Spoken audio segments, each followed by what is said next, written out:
Assalamualaikum warahmatullahi wabarakatuh. Ketemu lagi dengan mata kuliah Kimia Sinyal. Untuk pertemuan hari ini, kita mau masuk ke dalam pembahasan kimia medisinal dari golongan-golongan obat. Nah, untuk perdana, kita membahas dulu mengenai vitamin.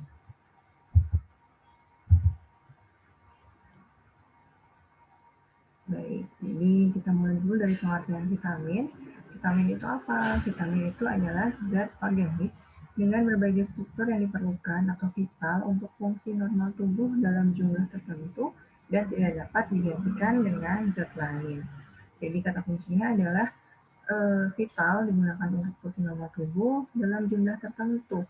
Jadi jangan juga kelebihan ataupun kekurangan konsentrasi dan tidak dapat digantikan dengan zat lain. Kemudian tidak dihasilkan di dalam tubuh, jadi dia itu harus tersedia dalam makanan atau diet sehari-hari. Vitamin fungsinya dalam proses metabolisme atau reaksi biokimia pada umumnya. Jadi masing-masing jenis vitamin itu punya fungsi metabolisme sendiri dalam tubuh manusia. Nah, penggolongan kita berdasarkan sifat larutan digolongkan menjadi dua. Pertama adalah vitamin yang larut dalam lemak. Kita biasa menyebutnya dengan vitamin AD, ADIK. Ini larut dalam lemak dan ditimbun dalam berbagai organ tubuh, terutama di hati, sehingga tidak perlu asupan setiap hari dari makanan. Kemudian yang kedua, vitamin larut dalam air. Ini tidak larut dalam lemak, cepat dieskresikan keluar tubuh dan harus selalu ada asupan dari makanan setiap hari.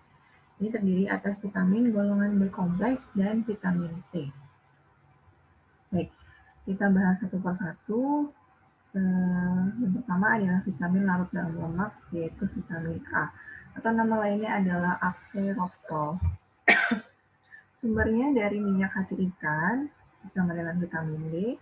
Hewan mamalia mampu merubah karotin atau provitamin A menjadi vitamin A dan disimpan di hati. Strukturnya adalah inti sikloheksan dan rantai samping dengan ikatan rangkap berseling atau nama lainnya superpolien, berujung gugusan alkohol atau dinamakan dengan retinol. Ada bentuk cis dan transnya. Untuk vitamin A atau nama lainnya adalah retinol, ini adalah all trans retinol. Vitamin A2 ini nama kimianya adalah 3-dehidroretinol dan neovitamin A yaitu 11 monocis retinol. Ini untuk gambar di slide selanjutnya. Sifatnya semua vitamin A peka terhadap cahaya atau dia mudah dioksidasi karena dia punya ikatan polien. Dengan asam kuat, klorida dari logam polivalen, maka dia akan memberikan warna biru yang intensif. Ini untuk identifikasinya ya. Kemudian kalau kekurangan vitamin A itu bisa mengakibatkan kerusakan jaringan lunak, terutama pada mata. Contohnya rabun malam sampai dengan kebutaan.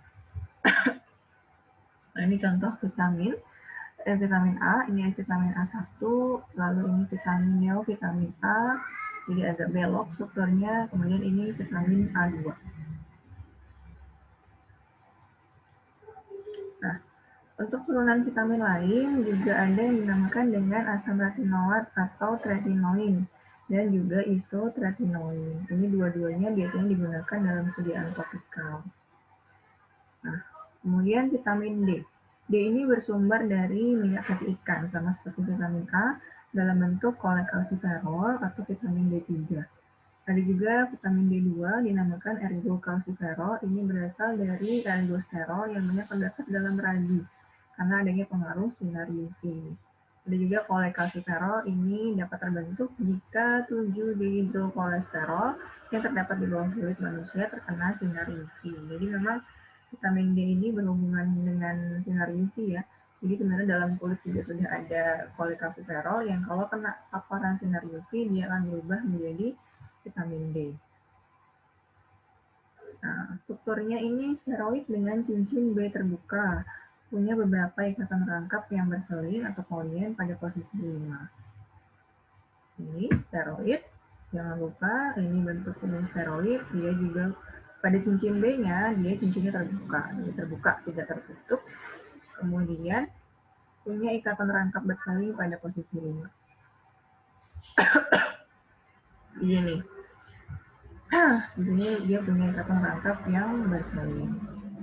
Jadi 7 dehidrokolesterol yang jika kena sinar UV dia akan berubah menjadi vitamin D3 atau kolekalsiferol. Seperti ini strukturnya. Nah, bisa terjadi reaksi epimerisasi OH pada posisi 3, atau jika dia ini posisi 3, atau jika dia berubah menjadi keton, maka dia akan menurunkan aktivitasnya. Ini kan gugus OH, nanti kalau dia berubah menjadi gugus keton, maka aktivitasnya bisa menurun.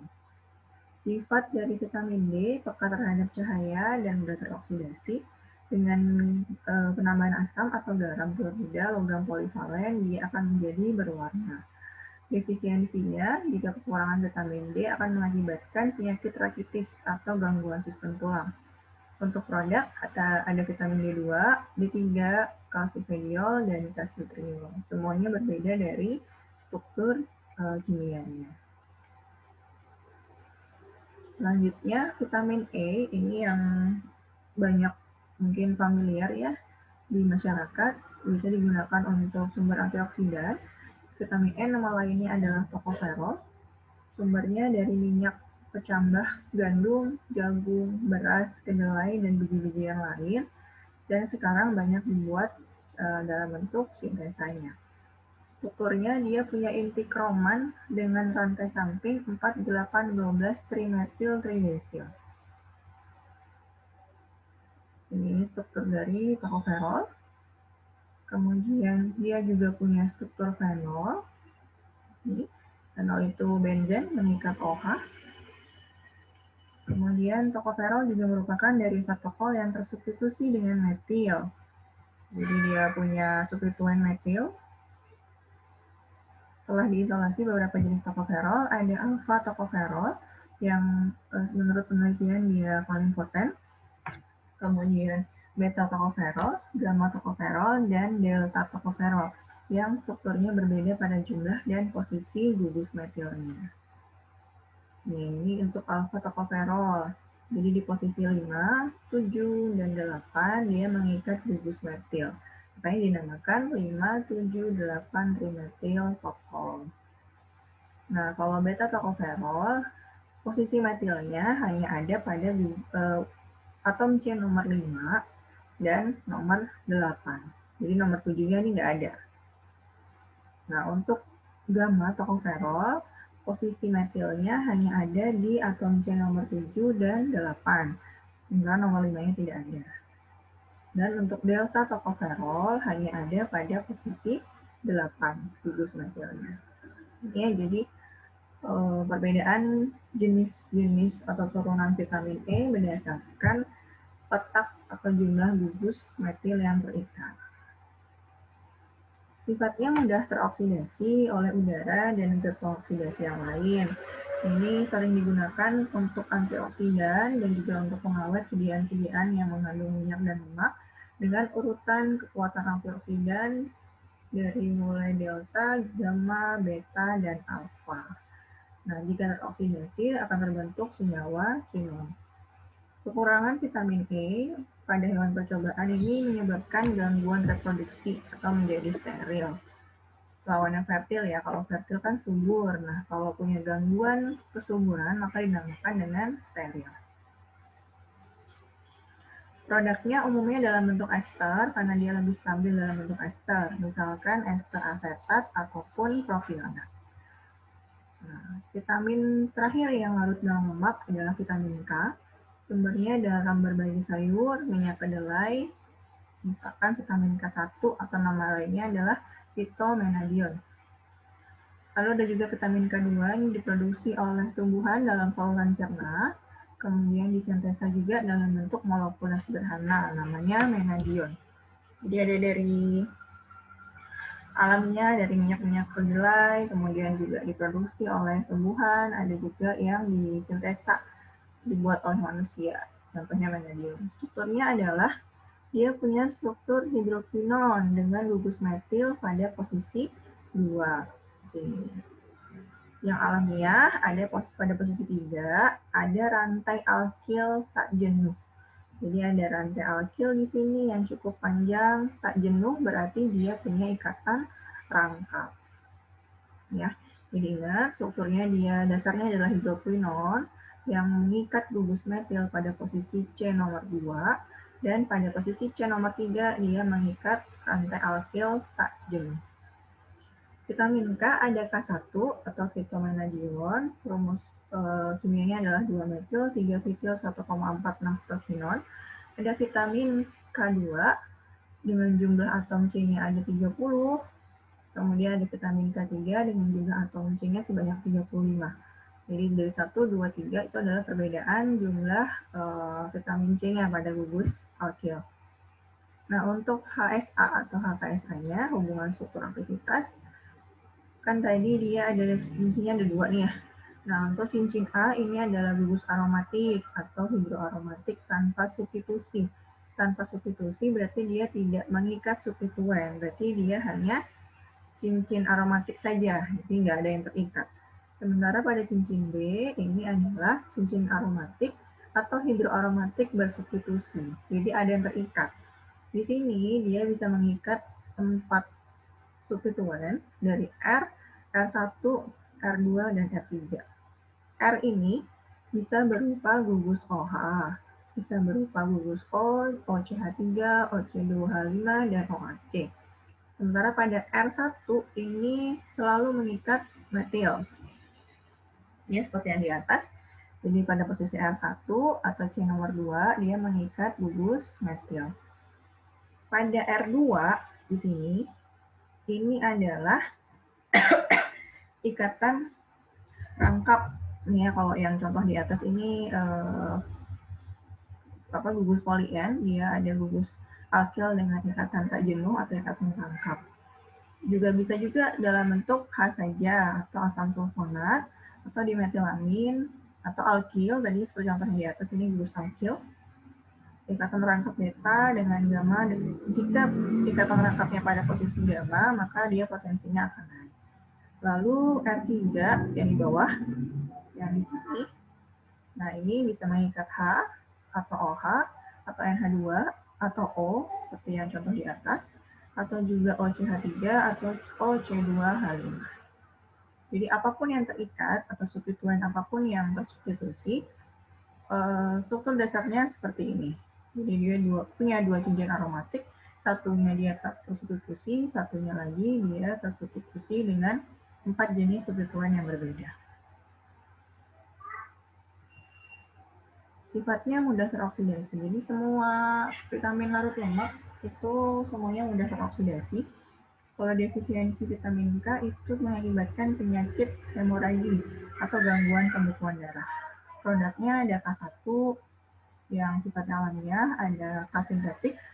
Ini contohnya menadion, menadion natrium disulfat, dan menadiol natrium difosfat. Ini struktur dari menadion. Jadi R-nya gugus O, ini R1-nya CH3, R2-nya tidak ada, R3-nya O juga. Ini natrium disulfat, di nomor 2-nya di sini terikat selain metil juga ada SO3Na, natrium disulfat. Nah, untuk natrium difosfat di bawah terikat natrium difosfat bersamaan dengan gugus O juga. Jadi ada perbedaan struktur dari vitamin K sintetik. Selanjutnya untuk vitamin larut dalam air.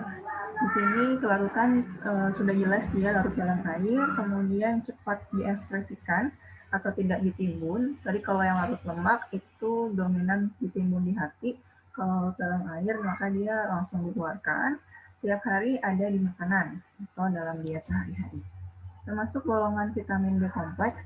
B kompleks itu ada macam-macam, ada tiamin, riboflavin, pyridoxine, asam nicotinat, asam pantotenat, biotin, cyanocobalamin, dan asam folat, dan juga vitamin C. Nah, untuk vitamin B, yang pertama adalah tiamin atau B1, strukturnya seperti ini. Sumbernya dari kulit beras, kacang-kacangan, atau kacang polong, dari telur, dari ragi. dan sekarang itu dibuat secara sintesis total. Strukturnya dia punya dua inti heterosiklik, ada pirimidin dan ada thiazol. Yang keduanya dihubungkan dengan jembatan metilen. Jadi ini adalah pirimidin, ini thiazol, dihubungkan oleh ini suatu jembatan metilen. Dinamakan metilen karena ada gugus metil di sini sebagai penghubungnya. Sifatnya basa, jika dengan asam dia akan membentuk garam. Dalam larutan asam stabil, dalam larutan alkali dia mudah teroksidasi oleh oksidator seperti H2O2, KNO4, atau K2FeCN6. Larutan alkali dengan K3FeCN6 membentuk tiokrom yang bisa berfluoresensi dan larut dalam pelarut organik. Ini biasanya digunakan sebagai dasar dalam analisis di laboratorium. Fungsinya ini dalam tubuh bisa diubah jadi koenzim tiamin pirofosfat yang berpengaruh dalam proses dekarboksilasi asam pirofat. Kalau kekurangan vitamin B1 bisa mengakibatkan penyakit beri-beri.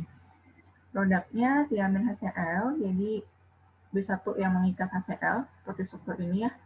Ini vitamin B1 kan ini nih strukturnya. Nah, dia mengikat HCl juga.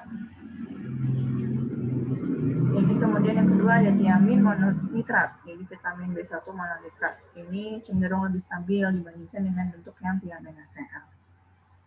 Selanjutnya vitamin B2 atau riboflavin. Sumbernya banyak dalam sayur, daging, dan telur. Ini juga sekarang dibuat secara sintesa total. Strukturnya seperti ini. Jadi dia punya inti isoaloksasin. Ini dia mengikat gula ribosa. Ini struktur ribosa ya. Jadi ini isoaloksasin mengikat gula ribosa pada posisi nomor 9. Dinamakan riboflavin karena dia mengikat ribosa. Atau nama lainnya adalah 6,7 dimetil. Ini 9 ribitil isoaloksasin. Sifatnya dalam keadaan kering dia akan stabil. Dalam larutan basa atau alkali, kalau terkena cahaya, dia mudah terurai menjadi lumiflavin. Kalau dalam larutan asam, jika dia kena sinar UV, maka akan menjadi lumikrom. Jadi dia berfluoresensi. Kedua penguraian tersebut tidak memiliki gula ribosa sehingga tidak aktif. Jadi kalau dia terurai dalam basa maupun dalam asam, maka gugus gula ribosanya ini akan lepas. Nah, karena lepasnya gula ribosa, maka menjadi tidak aktif lagi si vitamin B2 ini. Fungsinya diperlukan sebagai prekursor koenzim FAN, flavin mononukleotid, dan FAD, flavin adenin dinukleotid, yang penting dalam proses redoks dalam metabolisme tubuh manusia. Produknya riboflavin, laktoflanin, vitamin B2, dan vitamin G. Selanjutnya piridoksin, sumbernya ada dalam ragi, hati, sayuran hijau, dan jagung. Strukturnya punya inti piridin dengan gugus hidroksil pada posisi 3. Piridin dengan gugus hidroksil pada posisi 3. Ini posisi 3. Yang telah diisolasi sampai dengan sekarang ada 3 bentuk. Pertama piridoksin, lalu piridoksal, dan piridoksamin. Perbedaan ada pada struktur. Piridoksin seperti ini. Jadi posisi nomor 2 ada metil, 3 ada OH, 4 ada etanol ya, 5 juga ada etanol. Kalau piridoksal, perbedaan ada pada gugus yang di C nomor 4. Sementara piridoksamin ini ya nomor 4 juga. Jadi yang beda adalah posisi nomor 4. Ini C2H2, CH2OH untuk piridoksin, untuk piridoksal COH, untuk piridoksamin CH2NH2. Hati-hati kalau misalkan nanti dalam soal keluar pada gugus nomor berapakah, pada atom C nomor berapakah yang bisa menjadikan perbedaan dari vitamin piridoksin ya. Jadi kalian sebutkan pada atom C nomor 4. Lalu ada piridoksal atau vitamin B6, ini Ketiga bentuk punya aktivitas yang sama. Kemudian dalam tubuh, bentuk yang satu dapat berubah menjadi yang lain atau bermetabolisme. Sifatnya stabil dalam bentuk kering dan dalam larutan cepat teroksidasi oleh oksidator, misalkan H2O2. Kemudian fungsinya sebagai prekursor yang diperlukan untuk pembentukan piridoksal 5-fosfat. Suatu koenzim yang diperlukan proses transminasi dan dekarboksilasi asam amino. Digunakan juga sebagai tambahan terapi dengan senyawa hidrazin, contohnya adalah obat isoniazid, karena senyawa tersebut menyebabkan berkurangnya koenzim piridoksal 5-fosfat. Kekurangannya, kalau kekurangan vitamin ini, maka dapat menyebabkan kelainan pada kulit. Lalu yang keempat adalah vitamin B5 atau asam pantotenat. Sumbernya lagi-lagi dalam hati, telur, dan biji-bijian. Juga bisa dibuat dalam bentuk sintetis. Strukturnya dia rantai terbuka. Jadi kalau yang lainnya tadi ada struktur siklisnya, rantai tertutup. Kalau untuk B5 dia rantai terbuka. Dan turunan dari alanin. Ini strukturnya alfa gamma dihidroksi. Jadi mengikat gugus hidroksi. Kemudian beta dimetil. Jadi di posisi nomor beta ada 2 gugus metil. Butiril beta alanin. Di perdagangan dikenal juga dalam bentuk alkoholnya, yaitu pantenol. Jadi bentuk alkohol dari asam pantotenat dinamakan dengan pantenol. Sifatnya oleh asam atau basa terhidrolisa. Asam pantotenat dia akan berubah menjadi asam pentoat dan beta alanin. Kalau pantenol dia akan menjadi asam pentoat dan aminopropanol. Fungsinya dalam pembentukan koenzim A. Asam pantotenat merupakan bagian struktur dari koenzim A yang punya peran dalam berbagai proses metabolisme dalam tubuh, contohnya pada metabolisme asam lemak. Produknya ada kalsium pantotenat, CAD pantotenat, ada racemase kalsium pantotenat, ini punya 40% dextro, dan pantenol atau alkohol dari analog asam pantotenat. Selanjutnya ada niacin atau asam nikotinat. Ini sumbernya dari daging, ragi, gandum, dan kacang. Strukturnya simpel seperti ini, ada dasar struktur pyridin yang mengikat gugus karboksilat atau COOH. Fungsinya dalam tubuh berperan dalam pembentukan NAD yang berperan juga dalam dehidrogenasi. Defisiensinya penyakit pellagra. Nah, lalu asam folat atau nama lainnya adalah steril glutamic acid. Sumbernya dari hati, jamur, ragi, kedelai. Dihasilkan flora dalam saluran cerna. Strukturnya seperti ini. Jadi terdiri dari 3 bagian. Ada derivat pteridin, yang ini pteridin. Lalu ada para aminobenzoat. Lalu asam glutamat. Jadi ada 3 struktur atau 3 bagian yang terikat menjadi satu. Pteridin, para aminobenzoat, asam glutamat. Fungsinya berperan dalam pembentukan dan pematangan sel darah merah di susun tulang belakang. Maka biasanya untuk asam folat ini menjadi konsumsi wajib bagi yang perencanaan kehamilan maupun sedang dalam masa kehamilan. Karena untuk membantu pembentukan dan pematangan sel calon bayi dalam tubuh. Nah, defisiensi atau kekurangannya bisa mengakibatkan gangguan pembentukan sel darah merah atau anemia. Tapi ini jarang terjadi karena asam folat dapat dihasilkan juga dari bakteri usus. Jadi otomatis bisa diproduksi dalam tubuh. Gitu ya. Produknya ada asam folat, ada leukovorin CA. Lalu ada vitamin B12, sumbernya dari hati juga, dari daging, dan dari telur. Ini adalah hasil fermentasi beberapa mikroorganisme. Jadi selain dari produk makanan, ini juga bisa diperoleh dari hasil fermentasi mikroorganisme. Contohnya Saccharomyces staphylococcus ya. Staphylococcus erytheus, ada Olivaceus, ada Auropaciens. Ini biasanya digunakan untuk tujuan komersil.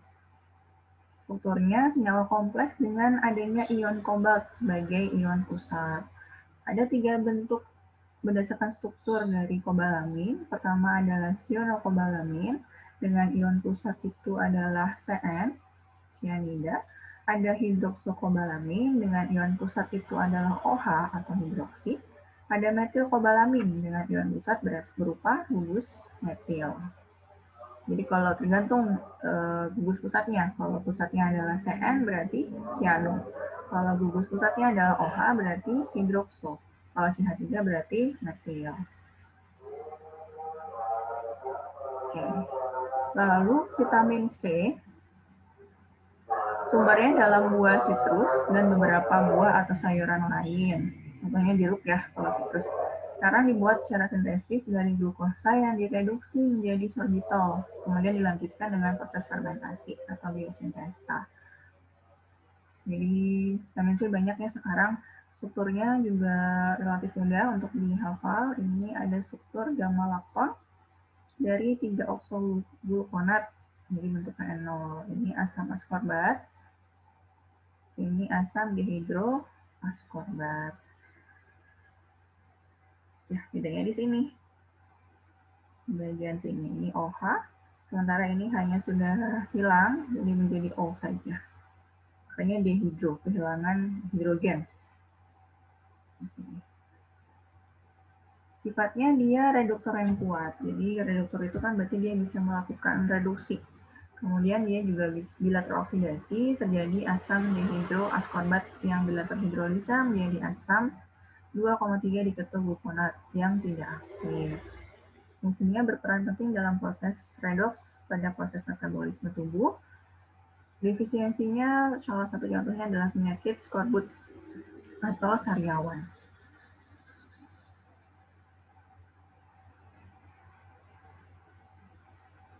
Oke, sampai di sini mungkin materi tentang golongan vitamin cukup singkat. Jadi saya ulangi, ini terdiri atas 2 pembahasan utama, yaitu vitamin yang larut dalam lemak dan vitamin yang larut dalam air. Kalau larut dalam lemak ada 4 jenis, vitamin A, D, E, dan K. Dan yang larut dalam air kita meliputi vitamin B kompleks dan juga vitamin C. Yang perlu diperhatikan adalah perubahan struktur dari masing-masing jenis vitamin, bagian mana dalam vitamin tersebut yang bisa mengakibatkan aktivitas dari vitamin tersebut yang diinginkan. Terima kasih. Assalamualaikum warahmatullahi wabarakatuh.